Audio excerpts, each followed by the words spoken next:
دعوتنامه جبو میرزا پنتی.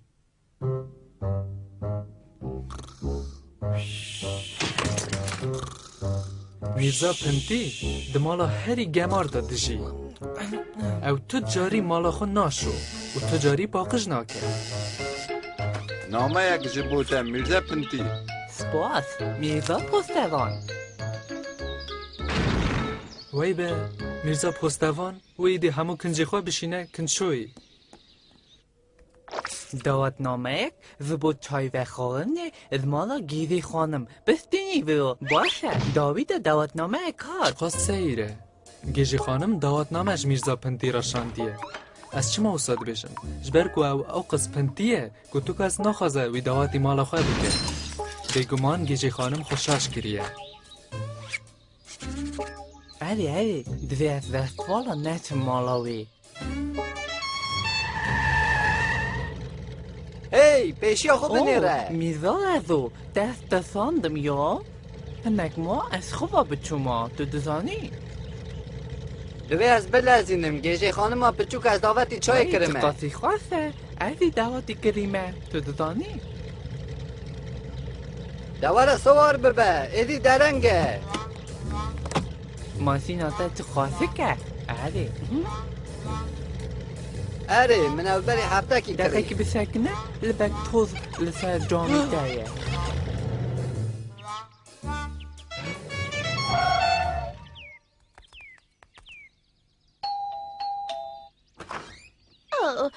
از چه دکارم بکم؟ روش باش گیجه خانم تزگازی چای کرمه. لی از تنی 5 دفعه کارم ببینم. اسپاس زبو دعوتنامه یته چای؟ من چواش بیر کر چای آمده. چای آمده. کرم کن بسکویتان قد لبک تو سروانتنه اره دا باش از چم. که از پیشی دیاری خوی دلال بکن باشه هره. او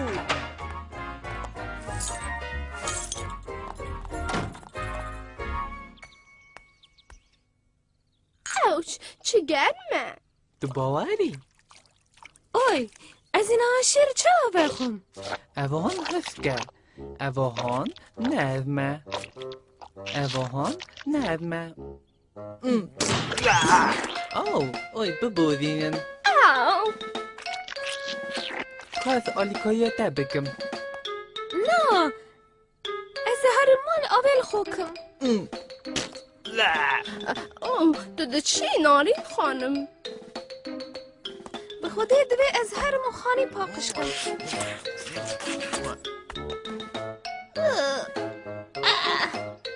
هوار آلی من بکن وی رو وستینن دوی ازیدی هرم سپاس گیلی خانم بری که تو هره تو دکاری مرالی کاری بدی از پرده خواهی سپیدار داکم البت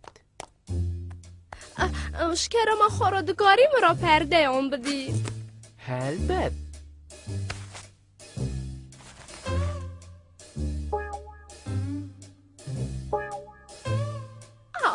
ده بیشه چاوایه هنکی گمار از من را خویا دکن در باشه از هرم گیلی خانم آخر به میرزا پنتی او سپاس جبالی کاریاته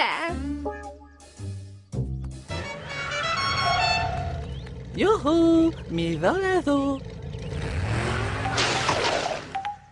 چه باس بو ایدی نه حوجه ایش از خوبستون